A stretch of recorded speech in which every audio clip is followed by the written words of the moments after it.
Em resposta ao instinto de sobreviver, temos o medo como um dos maiores aliados do ser humano. No entanto, pode ser o nosso maior inimigo, por ser capaz de nos mover, mas também de nos paralisar. Em uma era onde a depressão é considerado o mal do século, seguida pela ansiedade, síndrome de burnout e do pânico, essa ferramenta outrora natural torna-se um peso absurdamente desnecessário e incontrolável, com os chamados medos fantasmas, que para o indivíduo são reais, mesmo que tudo esteja apenas na mente. Diante destes pontos, fica o questionamento: qual a sua origem e como lançar fora o medo? É o que ouviremos agora.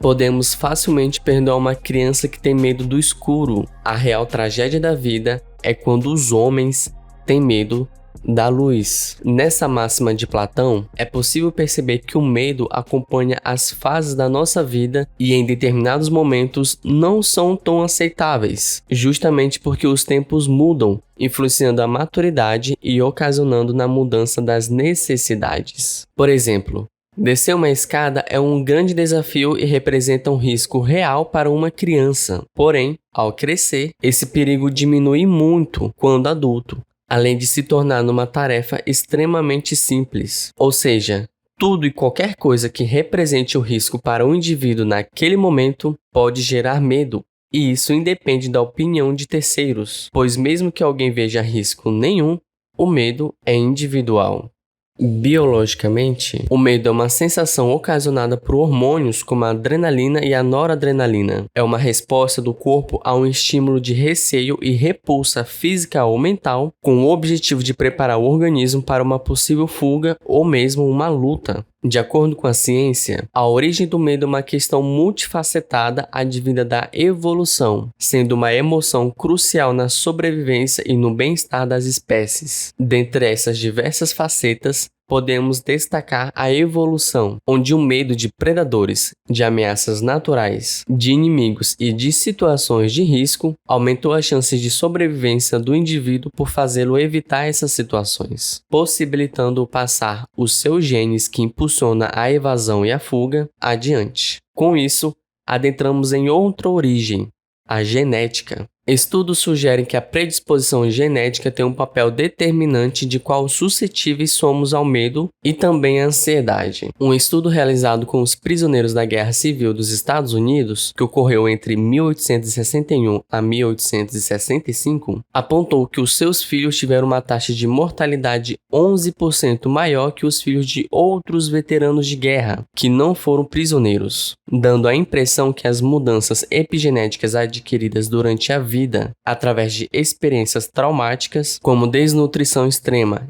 guerras e genocídios, pudessem ser transmitidas às gerações futuras. Porém, este estudo da economista da Universidade da Califórnia, Dora Costa, revelou que isso só acontecia entre os descendentes masculinos, surgindo a hipótese de que esse efeito está no cromossomo Y. Uma outra evidência foi encontrada nos filhos de sobreviventes do Holocausto, onde uma pesquisa pequena de 2015 da Escola de Medicina do Hospital Mount Sinai, nos Estados Unidos, descobriu que possuíam alterações em um gene ligado aos níveis de cortisol. E um experimento realizado por pesquisadores da Universidade de Emory, nos Estados Unidos, em 2013, apresentou um evento intergeracional em ratos, do trauma associado ao aroma. Os machos adultos eram expostos a um cheiro de flor de cerejeira, enquanto uma corrente de choque elétrico era disparada em suas patas. O procedimento foi repetido até que eles passaram a associar o aroma à dor.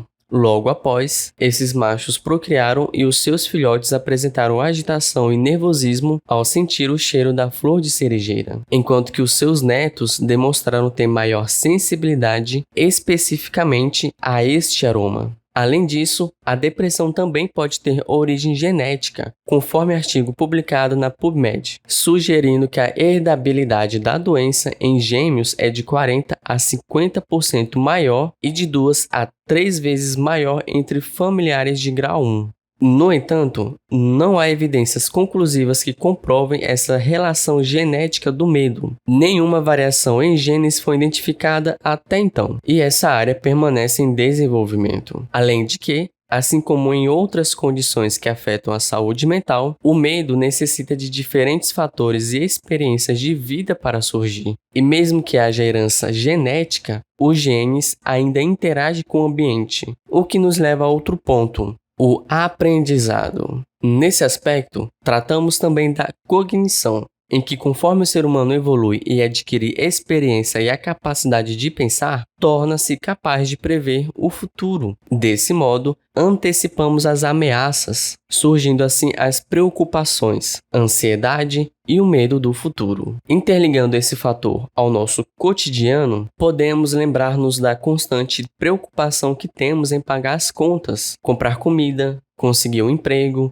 ser capaz de manter bons relacionamentos, dentre outros. E isso nos leva a outra origem, a cultura. Muitos medos são moldados pela socialização, através da educação, experiências familiares ou mesmo de outras pessoas, histórias, por influência e por aprendizado de terceiros. Alguns são universalmente compartilhados e outros são específicos em determinadas culturas e regiões. E por último, mas não menos importante, o condicionamento. O medo adquirido por experiências negativas, traumáticas e assustadoras, condicionando o cérebro a associar esse contexto a emoções de medo. Assim, no futuro será mais propenso a sentir medo quando estiver nas mesmas circunstâncias ou semelhante. Analisando todos esses pontos e compreendendo que o medo é uma resposta desencadeada pela amígdala que identifica ameaças e ativa o sistema nervoso simpático para preparar o corpo para a ação, fugir ou lutar, é possível observar algo em comum: a morte. Seja por ser desconhecida ou simplesmente porque não queremos deixar de viver, a morte é um grande temor e, aparentemente, o princípio de todos os medos. No entanto, adentrando no âmbito psicológico e filosófico, não há uma concordância quanto a isso. Este assunto tem sido um tópico de reflexão ao longo da história da filosofia, que sempre buscou compreender sua origem, as suas consequências e como lidar ou então superar. E do mesmo modo que há várias vertentes acerca do sentido da vida, moral, felicidade, realização e ética, o medo também possui diferentes conclusões entre os pensadores e as escolas. Alguns exploram o fato de que o medo de punições pode influenciar o comportamento moral e ético das pessoas. Outros focam em entender o funcionamento dessa emoção na mente e como são geradas. Alguns pré-socráticos, que buscavam o elemento primordial da natureza, viam o medo como um deles, ou então uma reação a esses elementos. Heráclito, por exemplo, supôs que o universo é regido pela tensão entre opostos, o duelo entre os contrários, e o medo seria um reflexo dessa tensão. O epicurismo argumenta que o medo é um exagero ou então uma crença em ameaças não reais, defendendo que a busca por sabedoria e prazer, evitando preocupações fúteis, ajudam a superá-lo. Já os existencialistas apresentam quase que um contraponto a isso, defendendo que o medo está relacionado ao temor da liberdade e da responsabilidade. Ou seja, é uma angústia existencial que surge da consciência da própria existência e da intransponível necessidade de fazer escolhas que acarretarão em consequências autênticas. George, apesar de não ser um filósofo dessa escola, mas sim um jornalista e autor irlandês, sintetizou bem esse pensamento, deixando fácil de entender. Liberdade significa responsabilidade. É por isso que tanta gente tem medo dela. Platão cria que o medo poderia ser superado por meio do conhecimento, pois, para ele, é uma manifestação da ignorância. Por sua vez, Aristóteles entendia o medo como um mecanismo de defesa natural, afirmando que o medo é dor decorrente da antecipação do mal. Um outro ponto de vista é o de Thomas Hobbes, que acreditava ser a base da sociedade, que era por causa do medo que o Estado existe e é através do medo que o Estado se mantém. Já Nietzsche via o medo como uma limitação à liberdade e à realização, ou seja, um freio para o potencial do ser humano. Embora não focado nas emoções, René Descartes indiretamente abordou o medo do engano, das ilusões e dos falsos sentidos. Em seu ceticismo, argumentou o medo como uma resposta a julgamentos e a crença de ameaças perigosas, onde a razão poderia combater esses afetos da alma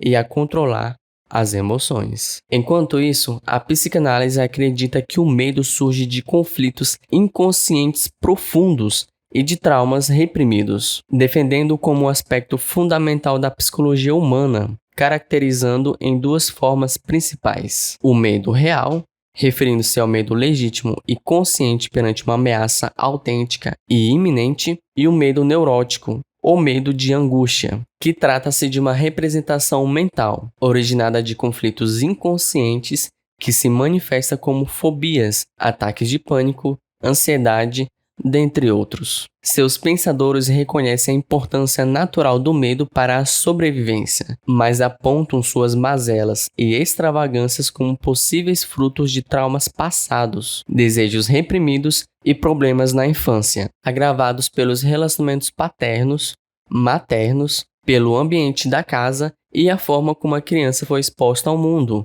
que é cheio de incertezas e imprevisibilidade, onde a fobia, a reação exagerada e desproporcional a um certo estímulo, pode ser superada, de acordo com Freud, através da análise desses conflitos internos e a exposição gradual a este estímulo. Assim como Lacan, crente que o medo e a angústia são fundamentais para o desenvolvimento saudável do psicológico, propôs que o medo surge no inconsciente e por isso deve ser analisada a origem da fobia, que será encontrada no imaginário e simbólico da psique. E expandindo tudo isso, temos Carl Jung, teorizando sobre o inconsciente coletivo, em que o medo é uma emoção compartilhada por toda a humanidade e expressada em arquétipos universais. De acordo com a psicóloga junguiana Emily Ávila, essa teoria defende que a função do ser humano é criar e ampliar a consciência, dando um propósito, um sentido para a vida, colocando isso como se fosse uma missão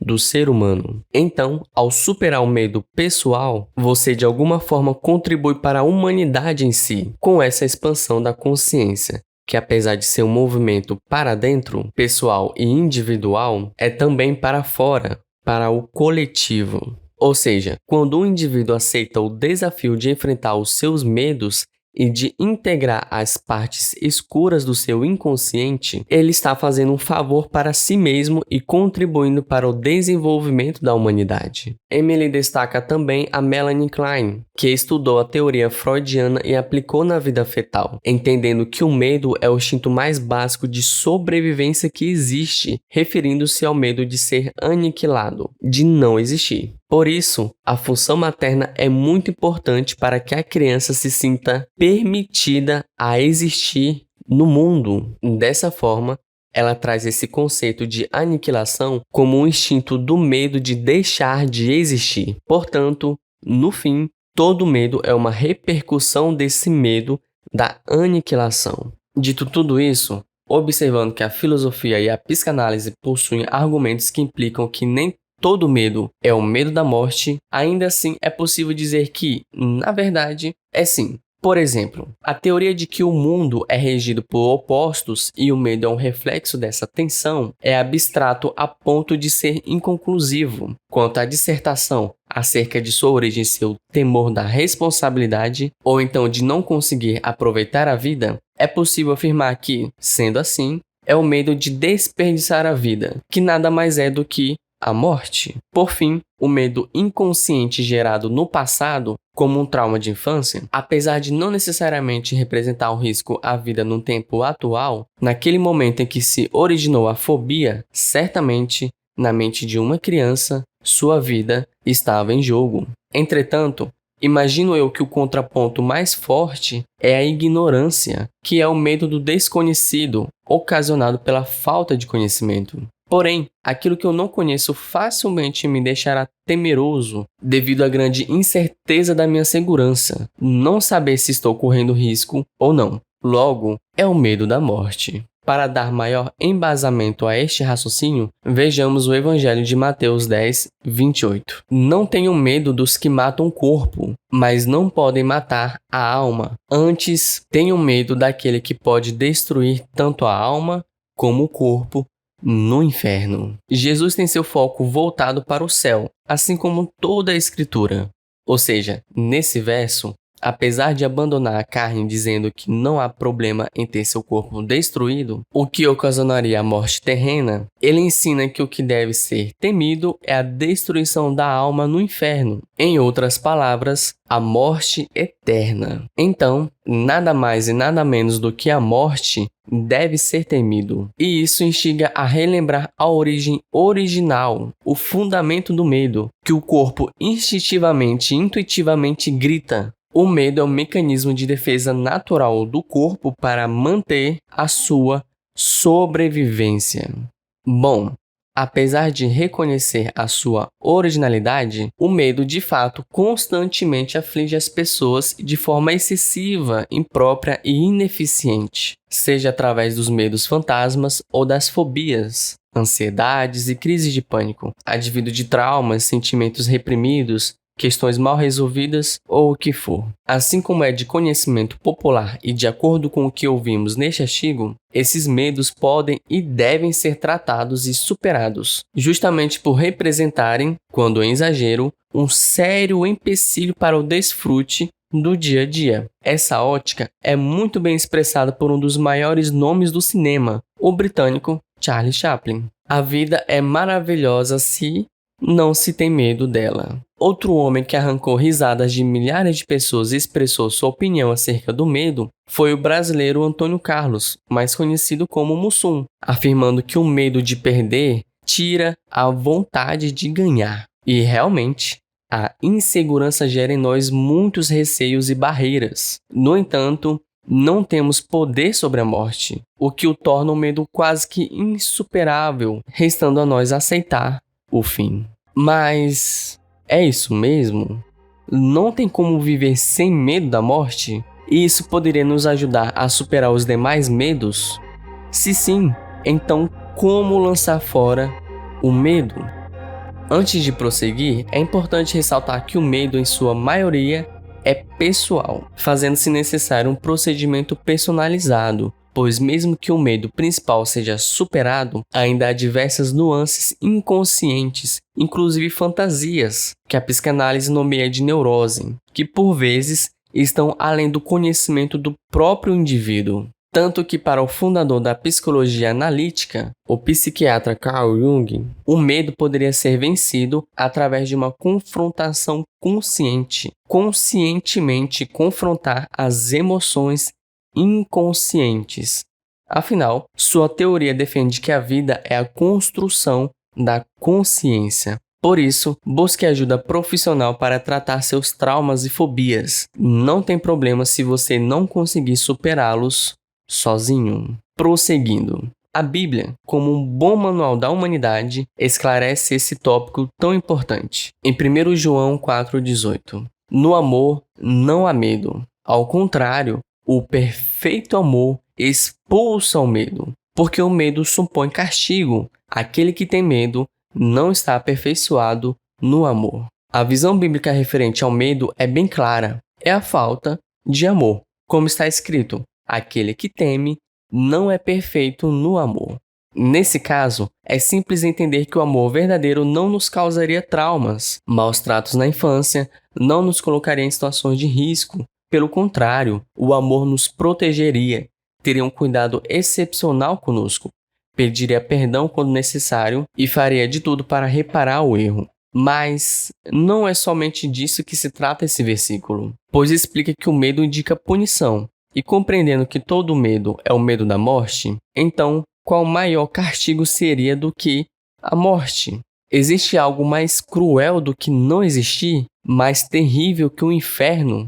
Certamente, o maior castigo possível é a morte eterna, quanto mais o inferno. Com isso em mente, a resposta para uma vida sem medo é a garantia da vida. Precisamos que a nossa existência esteja segura, assegurada. Assim, a morte não será temida, pois não iremos morrer. E de acordo com a Bíblia, é possível lançar fora todo o medo através do amor. Então, pela simples lógica, o amor tem que garantir a vida. O amor tem que dar conta da nossa salvação. Ele precisa nos livrar da morte. Particularmente, acho tão gratificante a coerência da divindade que me faz soltar risadas. Afinal, que amor é esse que nos salva? E esse amor realmente venceu a morte? Ele já conseguiu enfrentar a morte e sair vitorioso? Ele ao menos conseguiu se salvar para então prometer nos salvar? Todos sabem, todos em algum momento já ouviu falar da maior prova de amor que venceu a morte e ressuscitou.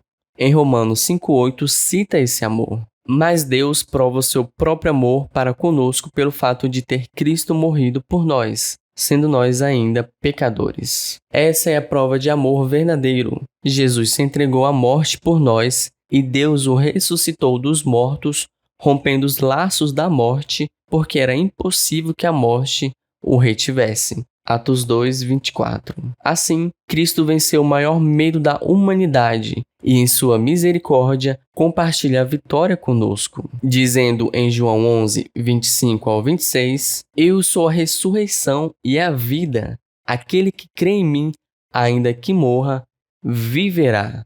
E quem vive e crê em mim, não morrerá eternamente. Você crê nisso? Observe essas palavras. Eu sou a ressurreição e a vida. É como se Jesus dissesse que ele é o maior inimigo da morte.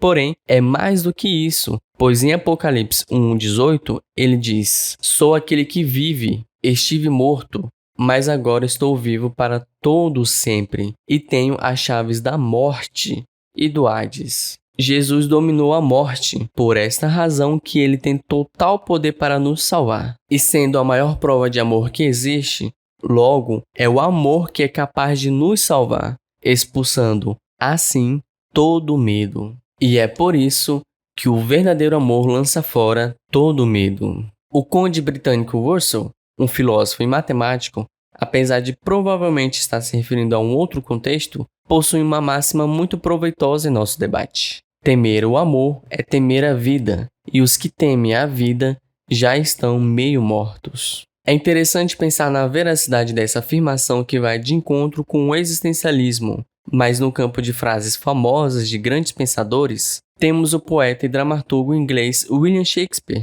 que afirmara o seguinte: Os covardes morrem várias vezes antes da sua morte, mas o homem corajoso experimenta a morte apenas uma vez. Nesse momento, retornamos para o ponto acerca do medo, por vezes irracional, que nos paralisa. Quanto a isso, devemos enfrentá-los e prosseguir, pois a vida segue com ou sem medo. Não há muita alternativa. O mundo não para por causa do seu medo. O peso dessas palavras, um tanto que duras, aumenta com a própria Bíblia, mas como o Senhor é bom o tempo todo, traz encorajamento e refrigério, com dezenas de passagens dizendo: Não temas, seja forte e corajoso. E o sentido desse conselho é extremamente plausível, pois uma vida sem medo vale a pena? Me responda nos comentários tendo em mente que o medo te impedirá de pular de um prédio, estendendo assim a sua vida. Também dá mais adrenalina às suas atividades, tornando-as mais divertidas e empolgantes. Para alguns, é claro. Justamente porque o medo tem a sua importância, e senti-lo não torna covarde, mas lhe dá a oportunidade de ser forte e corajoso. Conclusão. Notando que todos os medos é o medo da morte, Jesus não garante a vida, por isso o medo vai embora, como expressado em 2 Timóteo 1:10. Sendo agora revelada pela manifestação do nosso Salvador, Cristo Jesus. Ele tornou inoperante a morte e trouxe à luz a vida e a imortalidade por meio do Evangelho. Foi necessário o sacrifício de uma vida para vivermos sem medo. E a vida que lança fora todo medo é Jesus, sendo esta o verdadeiro amor. Mas Retornando para os medos do cotidiano, como o de errar, falar em público, de altura, aranhas, baratas, cobras, de lugares fechados, insetos e animais, de multidões, de andar de avião, do escuro e entre outros, o meu temor mais comum é parecido com o do escritor e filósofo norte-americano Elber, que diz: o maior erro que você pode cometer é o de ficar o tempo todo com medo de cometer algum. Enquanto que eu digo que eu não tenho medo de errar, eu tenho medo de permanecer no erro. Afinal, erros serão cometidos não importando o quanto és perfeccionista, que ao errar, basta se arrepender, pedir perdão, reparar, não repeti-lo e melhorar. Enquanto que se afundar na teimosia egoísta e na ignorância ao não reconhecer e insistir no erro, trará os verdadeiros e sérios problemas para a sua vida. Nessa linha de raciocínio, questiono-lhe: o quão grave é o erro de não reconhecer o ressurreto que venceu a morte e é capaz de tirar todos os nossos medos. Deus não nos deu espírito de covardia, mas de poder, de amor e de equilíbrio.